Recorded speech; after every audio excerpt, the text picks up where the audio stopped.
So again, this is hot off the other two that I created. I'm on a roll and I'm just cheesed about it. It feels really good to give. So, baselines from the other two videos, I highly recommend watching them. They've got information in them that give a little more context as to what each thing is.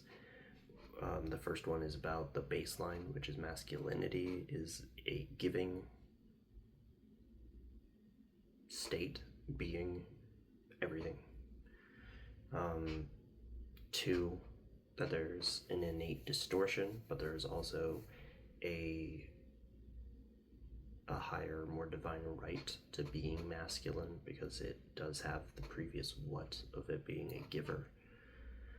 Giving, not a giver, giving state is the base of give. And just as feminine is the base of receive. We're using sex and we're using the Kabbalians' mental gender balance, but also the physicality of actual sex between man and woman that creates seed going into the feminine from masculinity. So you give anyway. We have seed to give. We have offspring to give. Family jewels to give from. Which is very funny to think about. So this one, going into that a little, because it is funny, but it is like kind of an off topic, is the idea of family jewels, right? Men have the whole family jewels dynamic. We give of our family jewels in order to create heirs to our family jewels. It's interesting. Anyway, that's off topic. That's an aside.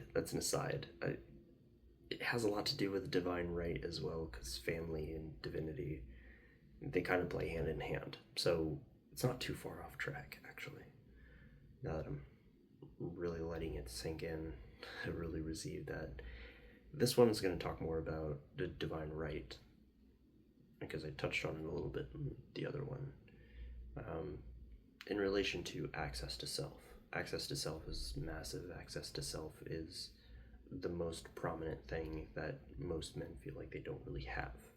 Agency. And the responsibility of being able to give yourself agency. For you see, a lot of the creative dynamics and a lot of the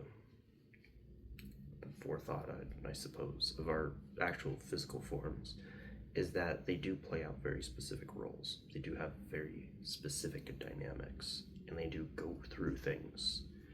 So in the relationship of there being a divine right, it's more like when you become an adult in either form, whether it's boy or girl, when you go from childhood to adulthood in either of these sexes, there is always an identity crisis. There is an inability to continue to want to be the version that you grew up being. Whether it's you had a rebellious streak or you kind of knew yourself already when you were a teenager, all of these things play into each other.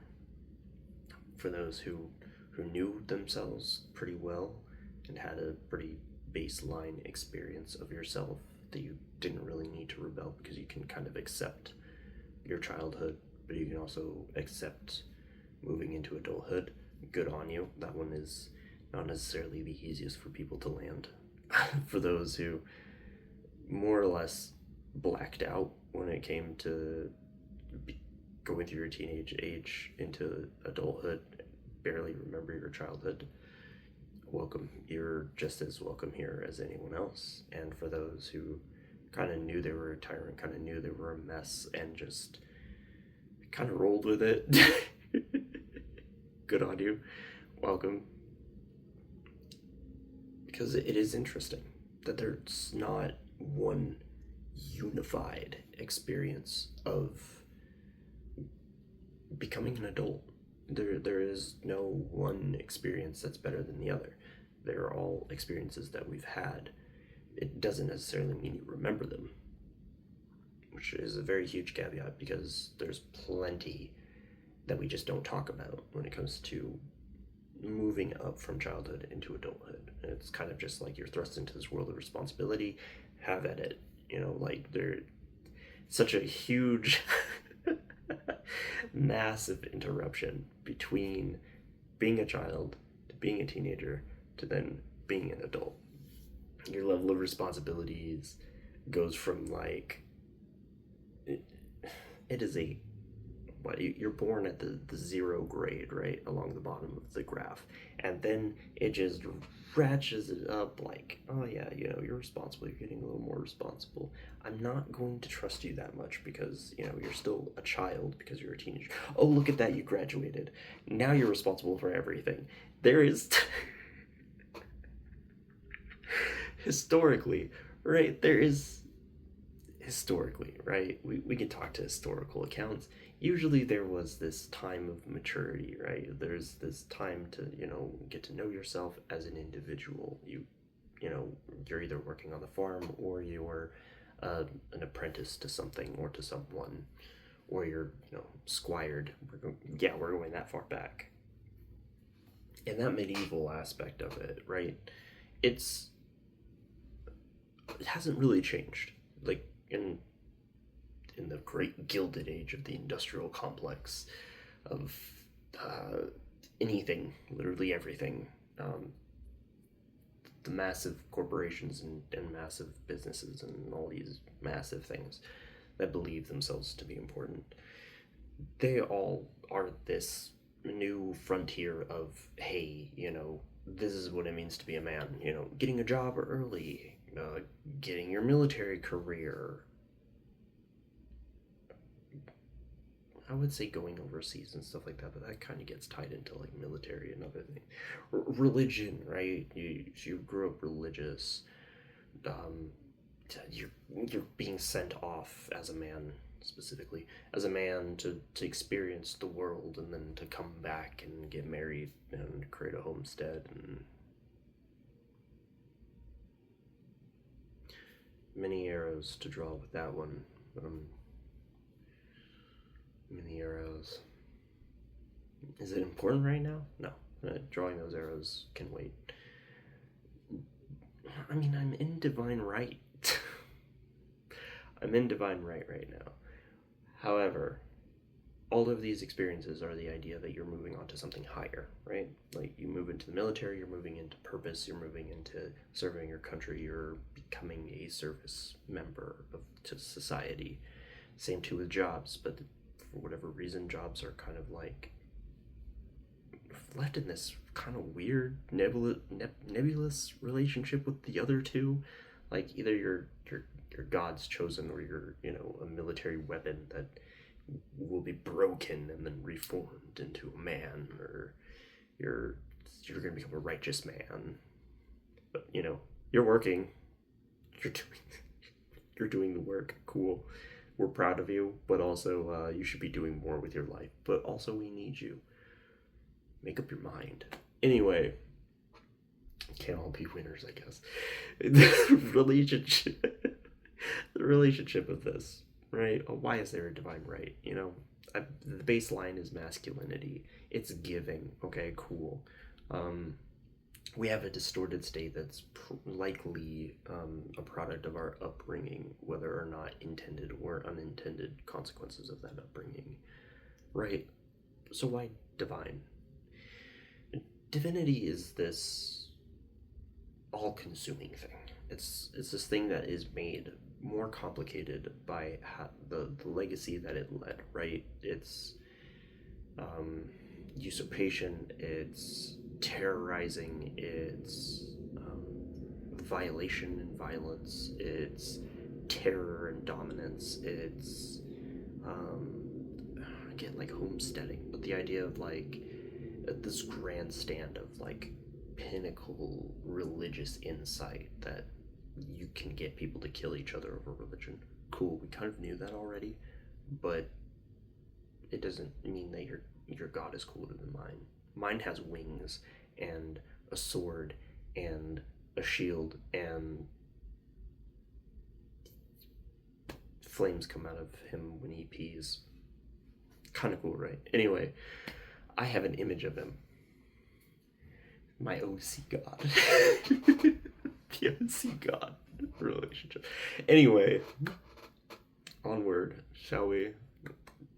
I'm having fun. This is what it's like to be somebody who likes to have fun. You have silly ideas sometimes, and they're great as you develop them. Anyway, as I proceed and as I get a little more serious, I guess. Not serious, a little more gentle, my explanation style, because I know that could be very offensive. I apologize, but I'm also not sorry, because we make all this stuff up, okay? No matter what's written, somebody has to translate it. So, as a translator myself, I know when we're in this relationship with a divine, something that's over or beyond or further into us more,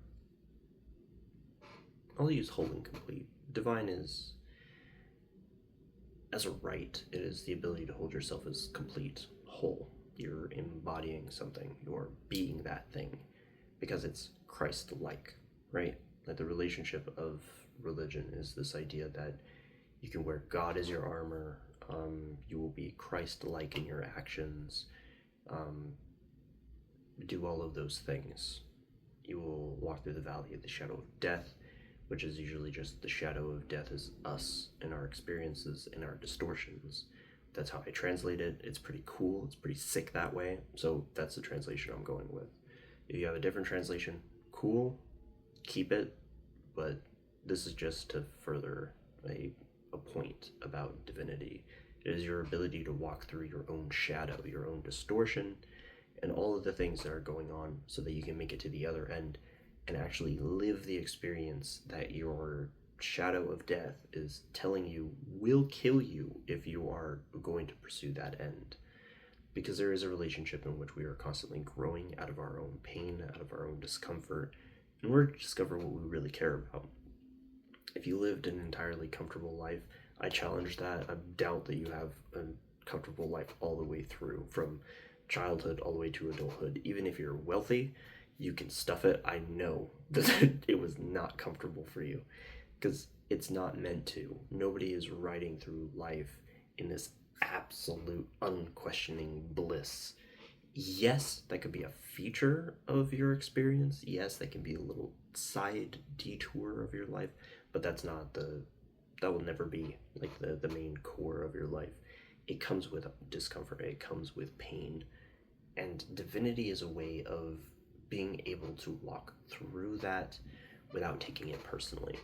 This entire experience is something that I want to build as a relationship with self that allows there to be pain, discomfort, especially in the realm of masculinity, especially in the realm of having difficult experiences. Because if you're not well armed with information about yourself, you're walking into a dangerous situation every single time you get in the car, every time you leave the house, every conversation that you have, because you're still assuming that there's danger. The distortion of masculinity is dangerous, just like it is for femininity as well. Like those relationships, the thing that we are trying to protect and hold on to is killing us. Not necessarily quickly, as you can tell, not necessarily fast, but it can create problems, it can create distortions in your own life because it reflects itself, the difficulty that is present, the ability to express ideas, the ability to express yourself wholly and entirely, the ability to have the right to do so. Those are all things that are divinely inspired. They are not outwardly given. That we see divinity as something that is outwardly present, but the amount of times that God and the Holy Spirit and all these things are said to be with you, it just kind of makes the divine right important in the facilitation of this. You have it in you. It is landing upon you. It is given to you, because that's a relationship of learning all the different pieces and putting them together. are something that are given to you. They are not alien. They cannot be stripped from you. They cannot be taken away from you, because masculinity has always had this growing pain of sorts, where the relationship is at any time somebody can revoke your manhood, womanhood, but womanhood is less fragile than masculinity. Masculinity is massively in the field of this fragility because of the idea that another man can call you a chicken.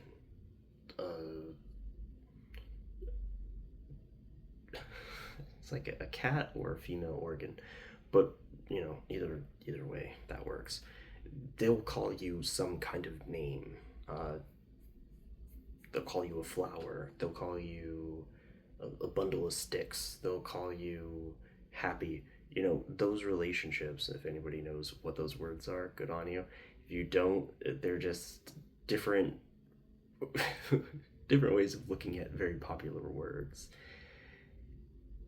And every chance they get, it's about demoralizing. It's about taking away. It's about stripping you of your ability to say what you are and stand by that for the distortion that the distortion is, right? Like, the reason why I'm talking about it in the first place is because the distortion is very silly. It's ridiculous because name calling is so superficially asinine, pointless, redundant, reductive. It takes away, but it is such you have to give away your power, your position, for those things to have power over you. And how often that becomes a stemming, societal based, heavy issue is absolutely wild to me.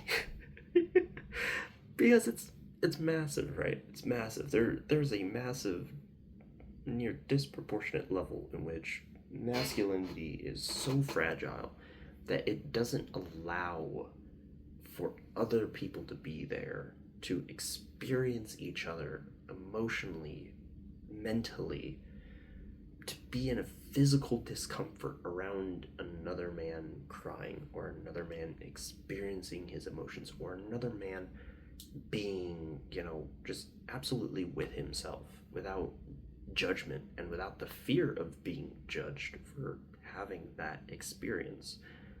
Because everybody has these experiences. I've cried in front of my friends because of the psychedelic experience that I had with acid. Because life is both beautiful and a nightmare. And that's how I experienced it. That's how I experienced it in the acid trip, but also in me. Because psychedelics are an inward journey, which is why I choose to align it with divinity. Because know thyself is the greatest divine template of understanding the universe and everything else, and the universality of conversations with, around, as somebody who is spiritually inclined, whether that's religiously or zealously or just independently. Those relationships of spirituality lend themselves to knowing yourself. Doesn't matter what your creed is, by the way. All creeds are welcome, whatever it is. You can be a Buddhist, you could be a Taoist, you could be I want to go back to Buddhists, Taoists, Hindu, Sikh, whatever it is, whatever your background is, Christian, whatever it is. As long as you're not running a death cult, you're good. Or believing in a death cult, you're good. Because the relationship of you growing closer to something, right? Like, religion does give a template towards growing closer to something. This is why I'm talking more about religion rather than the divinity of, I would say, ownership of self, responsibility, and all of that when it comes to military. I wish I could say that. I really wish I could say that about the military, but the military, anybody could have an experience, right? And the experience is based on distortion, and if everything was hunky-dory there, cool, but there are still people who are willing to follow orders, to die at the drop of a hat for a nation, for people that more or less relegate the military as this kind of unseen, unheard experience, which is tragic and, again, extremely problematic. There's a lot to unpack with the military. My dad's has an army background, so I know. Like, I have friends in the military, friends of the family from the military. There's a lot to unpack with that, which is why I didn't really talk about it in this one. But I am going to leave this one here. And it's more just to convey that there is a divine stake in owning thyself, knowing thyself, and experiencing thyself. That is what is important, because we're going to get into all of these. These are the ingredients, these are the things that we're going to be adding to the final dish, which is just about mixing the ingredients and talking about all the interlaced features and factors of them. So with that, I'm going to catch you later.